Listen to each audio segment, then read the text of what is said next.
بیٹیاں کتنی پیاری ہوتی ہیں. میں نے گھر میں بیٹھا تھا, فراغت تھی, تو مجھے اس کھیل کا نام نہیں یاد کہ بچے کیا کھیل رہے تھے.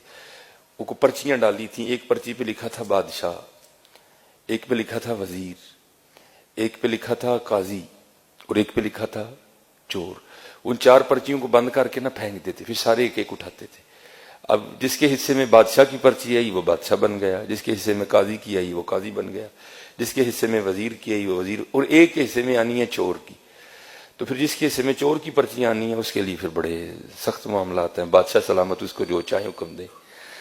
اب جو میرا بڑا بیٹا ہے اس نے کیا ہوا ہے, اس نے پرچی کو نا تھوڑا سا پھاڑ دیا ہے بادشاہ والی کو. تو بیٹیوں کو نہیں پتا چل رہا کہ بڑا بھائی ہمارے ساتھ کیا کر رہا ہے, تو وہ بار بار بادشاہ بن رہا ہے. وہ بیچاری کبھی کوئی چور بن رہی ہے, کبھی وہ کسی کو کہہ رہا ہے میری جوتی پالش کرو, کسی کو کہہ رہا ہے. میں بیٹھا دیکھ رہا ہوں سارا. میں نے کہا یار ایک ہی کرنا ہے. میں نے کہا جی مجھے بھی کھلاؤ. ایک کو ڈراپ کر دیا, تو پھر وہی والا کام میں نے کیا. میں نے پرچی تو نہیں پھاڑی, لیکن میں نے بادشاہ والی پرچی پہ نا پین سے نشان لگا دیا.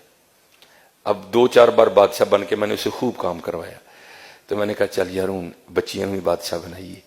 تو میں نے اپنی بڑی بیٹی کو کہا کہ یہ جس پہ نشان لگا نا تو نے یہ پرچی اٹھانی ہے.